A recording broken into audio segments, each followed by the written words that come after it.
Hello everybody, it's me your friend Hansraj and आप देख रहे हैं अपना channel man imperfect. Last lecture में हमने डिटेल्ड स्टडी की थी व्हाट इज़ हाफ लाइफ, उसका कॉन्सेप्ट क्या होता है, उसकी कैलकुलेशन कैसे करते हैं, उसके सवाल किस टाइप के आ सकते हैं, उसकी इम्पोर्टेंस क्या होती है, उसके ग्राफ्स कैसे होते हैं। इन सारे के सारे सवालों का जवाब आपको मिलेगा in a previous lecture. So if you want to watch that, आपको लिंक मिल जाएगी डिस्क्रिप्शन में प्लेलिस्ट की, जहाँ से you can access all the videos जो कि अभी तक अपलोड हो चुकी हैं। Fine, moving forward in today's class 18.6 की जानिब, दैट इज सेज के रेडियो आइसोटोप्स को स्टडी किया करना है। तो सिंपली आपके पास आइसोटोप्स क्या होते हैं, पहले तो ये रिवाइज कर दूँ मैं। आइसोटोप्स आपके पास होते हैं ऐसी सब्सटेंसेस या ऐसे एलिमेंट्स जिनका जो मास नंबर होता है वो डिफरेंट होता है एंड एटॉमिक नंबर सेम होता है, या जिनमें नंबर ऑफ़ न्यूट्रॉन्स डिफरेंट होते हैं but number of protons same होते हैं। ओके, जैसे कि आई रिमेंबर हाइड्रोजन के 3 हैं, जैसे कि हाइड्रोजन का एक है आपके पास जिसमें एक ही प्रोटॉन होता है, न्यूट्रॉन नहीं होता। दूसरे में एक प्रोटॉन होता है, एक न्यूट्रॉन होता है। थर्ड आपके पास हो जाता है जिसमें एक प्रोटॉन होता है और 2 न्यूट्रॉन होते हैं। सो इफ़ यू सी, तीनों में प्रोटॉन तो सेम है, एक एक एक, लेकिन न्यूट्रॉन नंबर चेंज हो रहा है। So isotope is a substance in which number of neutrons is different but atomic number is same, yeah, in which mass number is different but atomic number is same. Okay, so इस तरह से you can make a definition of isotope. Radio isotope आपके पास ऐसे isotope जिसमें radiations का relation हो, वो अब डिस्कस करने जा रहे हैं। Describe radio isotopes and their uses. So open your copies to make notes and let's get started. अब देखो भाई, आपके पास जो रेडिएशन होती है वो अनस्टेबल न्यूक्लियाई के अंदर होती है। तो पहले जानना चाहिए अनस्टेबल एंड स्टेबल न्यूक्लियाई कौन से होते हैं।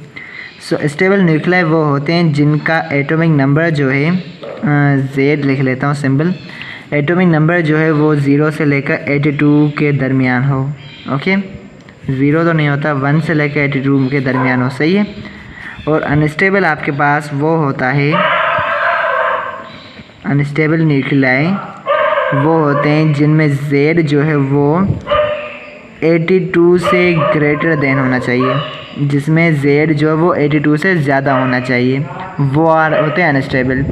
वो स्टेबल अपने ना एलिमेंट प्रोटॉन्स वगैरह डोनेट करके या एक्सेप्ट करके वो जैसे तैसे करके अनस्टेबल से स्टेबल होना चाहते हैं, मतलब 82 से कम होना चाहते हैं। ओके, लेकिन वो डिफाइस से कि ये स्टेबल न्यूक्लियाई जो हैं इन्हें भी हमें ना अनस्टेबल करके इनमें से भी रेडिएशंस को एमिट करवा सकते हैं। वो कुछ इस तरह से कि जब आपके पास एक स्टेबल न्यूक्लियाई के ऊपर बम्बार्ड किया जाता है, क्या करते हैं, बम्बार्ड करते हैं, मतलब है ना मारते हैं। ओके, क्या मारते हैं, हम मारते हैं अल्फ़ा पार्टिकल्स,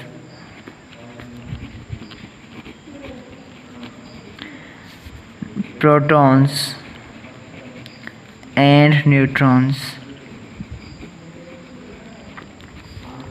सो जब कभी हम स्टेबल न्यूक्लियाई के ऊपर बम्बार्डमेंट करते हैं अल्फ़ा पार्टिकल्स, प्रोटॉन्स या न्यूट्रॉन्स की, तब वो स्टेबल न्यूक्लियाई कन्वर्ट हो जाता है अनस्टेबल न्यूक्लियाई के अंदर, और उस अनस्टेबल न्यूक्लियाई को हम कहते हैं रेडियो आइसोटोप।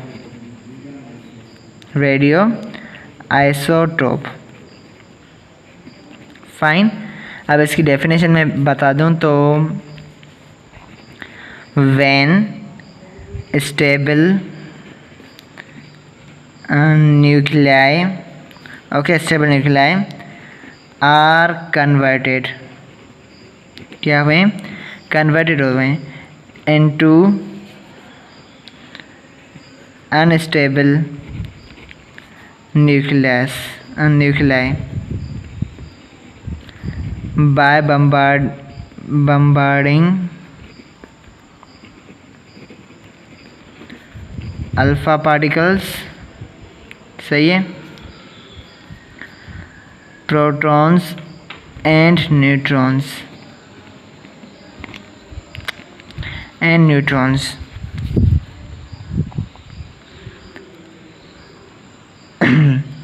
सो यहाँ तक हमने क्या लिखा, जब एक स्टेबल न्यूक्लियाई को हम कन्वर्ट करते हैं अनस्टेबल न्यूक्लियाई के अंदर by bombarding helium, proton and neutron, then we call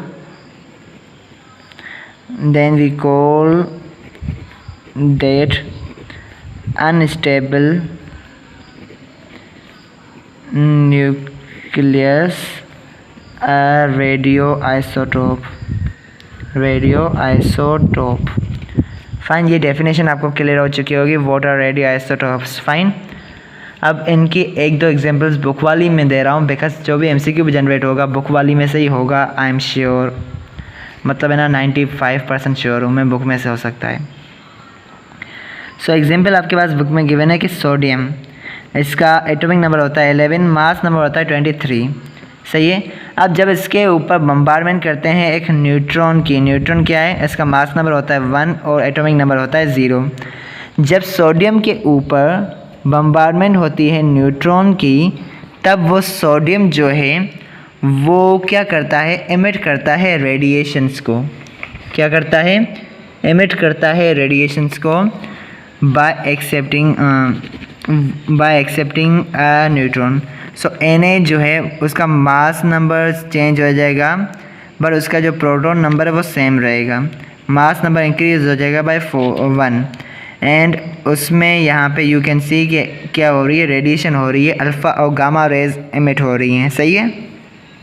एक और एग्जांपल की बात की जाए, सो एल्यूमिनियम आपके पास एक सब्सटेंस होती है, उसकी जो आपके पास है atomic number that is 13 and mass number आपके पास होता है 27। जब इसको बम्बार्डमेंट करवाते हैं हीलियम के साथ, हीलियम पार्टिकल्स, पॉजिटिव पार्टिकल्स के साथ कहो या अल्फ़ा पार्टिकल्स के साथ कहो, उसके साथ बम्बार्डमेंट करवाते हैं, तो अल्फ़ा पार्टिकल्स में क्या होता है, 2 प्रोटॉन होते हैं, 2 न्यूट्रॉन होते हैं, तो उसकी वजह से उसका मास नंबर होता है 4।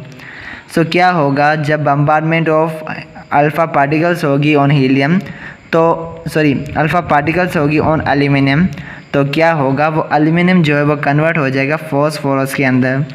क्या होगा, 13 तो ये पहले से ये 2 प्रोटॉन्स एक्सेप्ट करेगा, 15 हो जाएगा, और 27 तो ये पहले से ये इसमें से हीलियम मतलब डबल पॉजिटिव हीलियम आयन में से वो क्या करेगा, 3 न्यूट्रॉन्स को एक्सेप्ट करके 27 में से 30 हो जाएगा, प्लस में वो न्यूट्रॉन को एमिट करेगा। ओके, सो यहाँ पे यू कैन सी कि ये जो आपके पास एलिमेंट है एल्यूमिनियम जो है वो कन्वर्ट हो चुका है सक्सेसफुली एक दूसरे एलिमेंट में, ओके, और उसके साथ ही साथ ये एमिट कर रहा है आपके पास radiation. Okay, so this is what we call radio isotope, और उसकी एग्जांपल्स भी हमने देखी। Now remains only the uses, so for that I will recommend के बुक में से रीड करो एंड मैं रीड करके भी समझा देता हूँ। Okay, so let's open our screen recording to see book में क्या लिखा हुआ है। आई से कि आप इतना ज़्यादा वरी ना हो, बिकॉज मैं यहाँ पे आपका ज़्यादा टाइम नहीं लूँगा, because I am not going to read it in full deep way के हर चीज़ बताता जाऊँ। सिंपली यहाँ पे जो लिखा हुआ है कि ट्रेसर्स में आपके पास रेडियो आइसोटोप्स यूज़ होते हैं, फाइन, मेडिकल ट्रीटमेंट में होते हैं और कार्बन डेटिंग में होते हैं। बात की जाए कार्बन डेटिंग की, सो ये एक ऐसा प्रोसेस है जिसको we will study because it is a part of our SLO।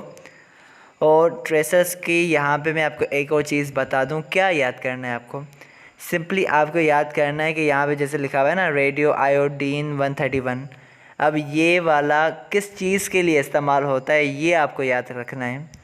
जैसे कि यहाँ पे बताया हुआ है कि रेडियो आयोडीन 131 जो है वो अक्सर यूज़ होता है to accumulate radio iodine 131 readily accumulates in the thyroid gland and can be used for the monitoring of thyroid functioning।